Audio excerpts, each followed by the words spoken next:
कोई तो होना चाहिए जो मालिक की भी गलतियां निकाले।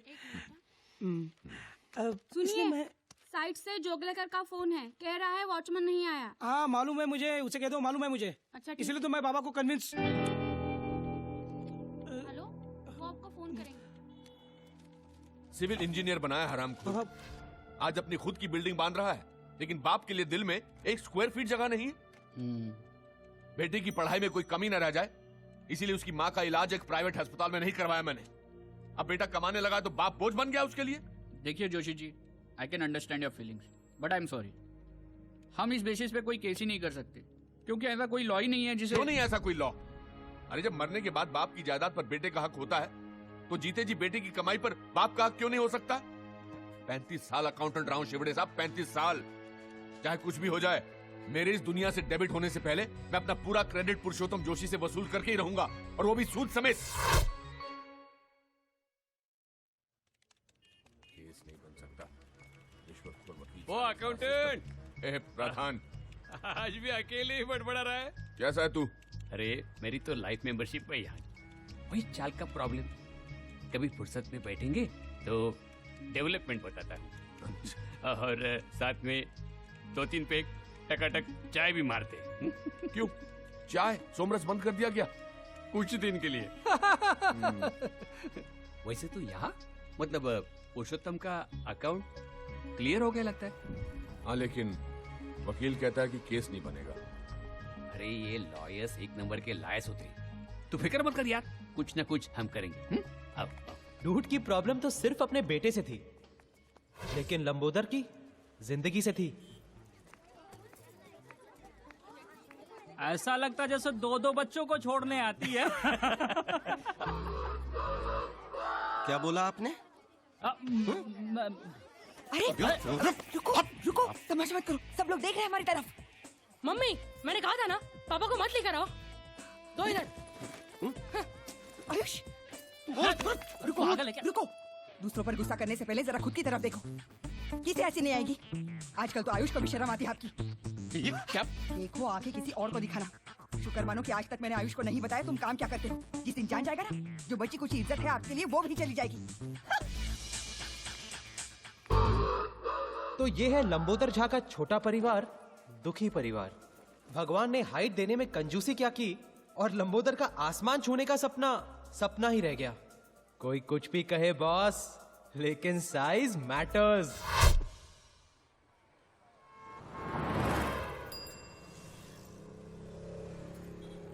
हेलो, यू सब ठीक है ना? कैसे हो भाई? क्या कहा तुमने? अरे नहीं, वो बस यूं ही आप रोज की तरह लाइन में खड़े होते हैं, इसलिए मैंने आपको हाई कह तो दिया। इतने सारे लोग लाइन में खड़े हैं, इनको क्यों नहीं स्माइल किया, क्यों नहीं हाई किया? नहीं बस अरे क्या कर रहे हैं? अपने कम कद के फ्रस्ट्रेशन ने लंबोदर को कुछ ज्यादा ही अग्रेसिव बना दिया, और स्पेशली लंबे लोगों को देखकर तो उसका दिमाग कुछ ज्यादा ही खराब हो जाता। लेकिन लंबोदर की लड़ाई सिर्फ ऊंचे कद वालों से ही नहीं थी, अपनी किस्मत से भी थी। देखिए मिस्टर झा जी, मैंने आपकी कुंडली देखी है। हाँ। बाकी तो सब ठीक है। हाँ। लेकिन अगर आपको आपके जीवन में कुछ परिवर्तन लाना जी, है जी, जी, तो आपको आपके सरनेम का अंत में अक्षर जोड़ना होगा। जी जी, झा के बाद हाँ झा के बाद हाँ, जिंदगी को जीना हम लोगों ने यहीं सीखा। हमारा आर्ट ऑफ लिविंग का क्लास मतलब दारू का खंबा और 3 ग्लास। जिंदगी जीने का इससे सही तरीका और क्या हो सकता है? ये ले भाई, कभी तो हाथ धोया कर। माँ बाप ने इतना भी नहीं सिखाया? सिखाया ना कि बेटा लंबोदर, हाथ पे सुसु नहीं करनी चाहिए। अरे फुल पैक किया डूड, फुल पैक किया। हाथ नहीं धोया तो कहने लगा कि आपको आपके सरनेम के अंत में अक्षर जोड़ना चाहिए। क्या? जाके बाद जाके बाद तो लंबोदर, अगर तेरा नाम फाइनल हो गया है तो नए नाम से बुलाए। जोक था यार। वो कहते हैं ना, क्या करेगा पांडु जब किस्मत ही है खराब खराब। साला किस्मत बदलने के लिए इज्जत गंवानी पड़ेगी। वो गायत्री भी बार बार धमकाती रहती है कि बेटे को बता देगी मैं क्या काम करता हूँ। इस औरत से शादी करके क्या रखी? तुम ये गलती रिपीट मत करना। एक ऐसी औरत ढूंढ जो तुझसे प्यार करे, एक ऐसी औरत जो तेरी सेवा करे, और एक ऐसी औरत जो तेरे लिए खुद कमा कर लाए। हाँ डूड, बस इतना ख्याल रखना पड़ेगा कि ये तीनों औरतें कभी आपस में ना मिले। अच्छा था। वो कुछ पैसे वैसे का जुगाड़ हो जाए तो ये नौकरी वोकरी छोड़ के बिजनेस शुरू करूंगा। अपनी भी वही स्टोरी है ब्रदर, नोट चाहिए नोट। जिस दिन जुगाड़ हो गया ना, नेक्स्ट डे प्रिया के साथ टेक ऑफ।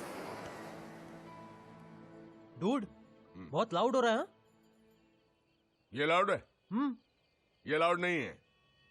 लाउड जानता है क्या है? लेटेस्ट। मेरे बेटे ने मुझे चौकीदार की नौकरी ऑफर की है। ये लाउड है साला, ये लाउड है। डूड, ये पुरुषोत्तम का नाटक आजकल बहुत बढ़ गया है। हाँ? एक चाबुक आइडिया आ रहा है मेरे दिमाग में। एक दिन ना मजबूत बजाते हैं उसकी। एक दिन क्यों, कल ही कान के नीचे देता हूँ। बहुत दिन हो गए वैसे यहाँ साफ किए हुए। कान के नीचे तू लंबोदर, तू, मुझे नहीं लगता तेरा हाथ उसके कान तक पहुंचेगा। अच्छा था दोस्तों, अच्छा था। बट सीरियसली डूड, इस पुरुषोत्तम का कुछ ना कुछ तो करना पड़ेगा।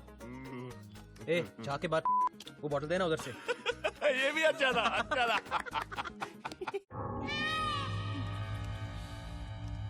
खोका, अरे खोका मांगा है, खोका।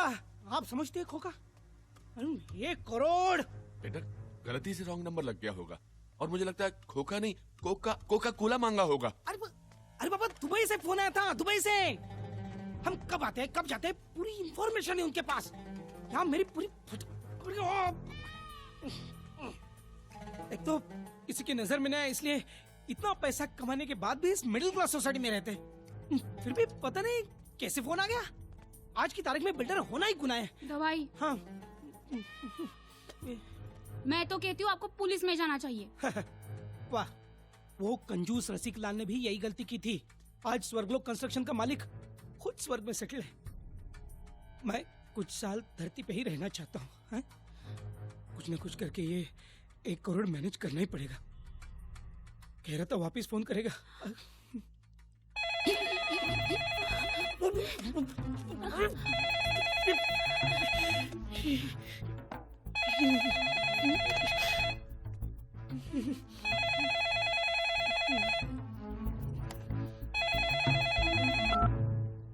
हेलो, ये चिरकुट, हाय हेलो करने के लिए फिर से फोन नहीं किया। पैसे कब दे रहा है बोल। देखिए मैं पुरुषोत्तम का पिता बोल रहा हूँ, रमाकांत जोशी। दरअसल पुरुषोत्तम के पास इतने पैसे नहीं हैं। क्या नाम बोला तूने? जी, रमाकांत जोशी। आप पहले ईरानीवाड़ी में रहते थे क्या? जी हाँ, लेकिन अरे जोशी काका, मैं गजलुल रहमान, आपका गजलू। गजलू? अरे गजलू, गजलू बेटा, इतने सालों बाद। हाँ, याद है ना? अरे तुझे कैसे भूल सकता हूँ, तू तो बचपन से ही आउटलाइन का लड़का था।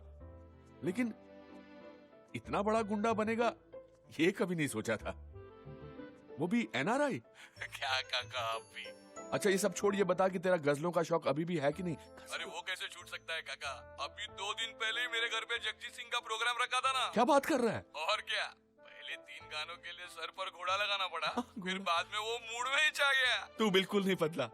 अरे कितनी बार समझाया कि ये रिस्क वाला काम मत किया कर रहे। अरे कैसे छोड़ू काका, जॉब सेटिस्फेक्शन बहुत है ना। Job satisfaction? लेकिन आज लोचा हो गया काका। क्यों, क्या हुआ? आपके घर पे फोन किया, आपके गजलू को माफ कर दो। हाँ, गलती हो गई। माफी क्यों मांग रहा है? मैं समझता हूँ। वैसे काका, आपको कोई तकलीफ दे रहा है तो बोलना। तकलीफ? तकलीफ तो दोनों दे रहे हैं। कौन दोनों? एक आर्थराइटिस और एक अस्थमा। काका, तकलीफ मतलब भाई लोग की तकलीफ। अरे नहीं, हम लोगों को ऐसा क्या। खैर फिर भी कोई बात होगी तो मैं जरूर तुम्हें बताऊंगा। काका अभी फोन रखता है क्या? बाय लागू। अच्छा बेटा, जीते रहो।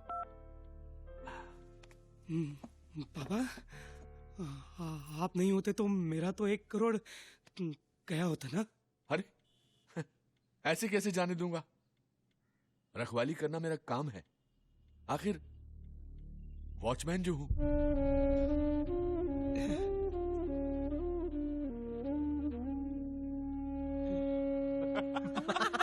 अरे मैं कह रहा हूं ना, पुरुषोत्तम की शक्ल देखने लायक थी, एकदम कोडेक मोमेंट।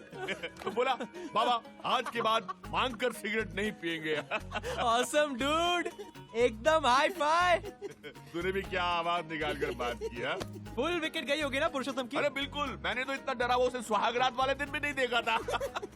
लेकिन काका, तेरा बेटा तो तेरे से भी ज्यादा डरपोक निकला। अरे मैं तो 2 बार सोचता, वो तो एक पांव पर खड़ा हो गया 1 करोड़ रुपया देने के लिए यार। तैयार हो गया? हाँ। क्या टेप लगा रहा है? नहीं सच कह रहा हूँ, बोला कि पुलिस के पास में नहीं जाऊंगा। तुम देखते ना बात करते उसे। काका 1 मिनट, हाँ। वो 1 करोड़ देने को तैयार है, पुलिस के पास भी नहीं जाएगा? हाँ। काका की फाइल में भी तो पुरुषोत्तम का हिसाब किताब कुछ 1 करोड़ ही बनता है ना। तो क्यों नहीं मतलब हेलो ब्रदर, क्यों नहीं हम सीन लाउड हो रहा है? हाँ, फोन करके बजाई ना उसकी। डूड सिगरेट का पैकेट जेब में लेकर शाइनिंग कर रहा है ना, तो बस इस आइडिया को ना इधर ही धन्यवाद करो। क्या तुम लोग एक्चुअली एक्सटॉर्शन के बारे में सोच रहे हो? अरे एक्सटॉर्शन नहीं यार, इन्वेस्टमेंट है जो मेरे बेटे पर मैंने की है। तो डूड एक्सेप्ट करो कि कभी कभी इन्वेस्टमेंट्स डूबती भी है। अरे इतना अच्छा मौका मिल रहा है पैसा कमाने का, तू जो है। देखो भाई, अगर मेरी शादी प्रिया के साथ नहीं हुई ना, तो मेरी जिंदगी भी तेरी तरह झाके बाट हो जाएगी। पैसे की जरूरत मुझे भी है, लेकिन इस तरह धमका के पैसे निकालने वाले हम कोई क्रिमिनल थोड़ी ना है। ठीक कह रहा है, बिल्कुल ठीक कह रहा है। अरे ठीक कह रहा है ना, जिंदगी भर की कमाई हुई इज्जत जाने से बेहतर है कि अपनी कमाई चले जाए। और वैसे भी पुरुषोत्तम का डरा हुआ चेहरा देखकर मेरा 1 करोड़ रुपया वसूल हो गया। वैसे डूड, नाम माइंड ब्लोइंग था ना, गजलुर रहमान। माइंड ब्लोइंग कहाँ से मिला? बांग्लादेश के किसी क्रिकेटर का नाम क्या है। बात कर रहा? वैसे उसका नाम फजल है। अब इसने इफेक्ट के लिए गजल कर डाला। ये तो भाई फिर क्या हुआ? फिर क्या? हाँ, उसी मैटर की वजह से भाई को जेल हो गया। अच्छा, जेल के अंदर भाई के पास सब कुछ, फ्रिज, माइक्रोवेव, टीवी, और उसी टीवी ने भाई की जिंदगी बदल दी। दत्तू भाई आस्था चैनल देखते थे? नहीं बे, बालाजी के सीरियल देखते थे। क्या बात कर रहे हो भाई, जो मतलब मेरी बेबी देखती है कहानियाँ क्योंकि? हाँ, 4 साल भाई के पास जेल में कोई काम तो था नहीं, बस टीवी और भाई। बस उसी दिन से बालाजी के सीरियल की लत लग गई भाई को। यार रिपीट टेलीकास्ट भी नहीं छोड़ते थे। अच्छा, अच्छा क्या, जेल से निकलने के बाद तो और मामला बिगड़ गया। और भी बिगड़ गया? हाँ, दुबई के भाई लोगों को आदत नहीं होती है जैसे कि फिल्म स्टार को बुला के पार्टी शार्टी करना। वैसे ही अपने दत्तू भाई को टेलीविजन स्टार बुला के पार्टी करने का गजब का शौक चढ़ गया यार। भाई टीवी स्टार आते हैं? आते हैं, अबे सर झुका के आते हैं। अरे उनमें से तो कई स्ट्रगलरों को तो दत्तू भाई ने कोट पहना के बालाजी के सीरियल का स्टार बना दिया। अरे तभी तो अपनी दुनिया के लोग दत्तू भाई को दत्तू सैटेलाइट के नाम से जानते हैं। पागल, और क्या। सुन, तू नया इसलिए सब कुछ बता रहा हूँ। समझ रहा है मेरे केबल के कलंक? कमाल है भाई, गाली भी कैसे देनी पड़ती है यार, इसीलिए तो सिर्फ अपनी ही कंपनी में एकता है। देख रहा है, आज फिर जलवा, फिर पार्टी, शराब, कबाब और हम आप। देख रहा है, पहले इसको ऊपर ले जाके तैयार कर, फिर खुद तैयार होके पार्टी में आ। ठीक है भाई। उठा।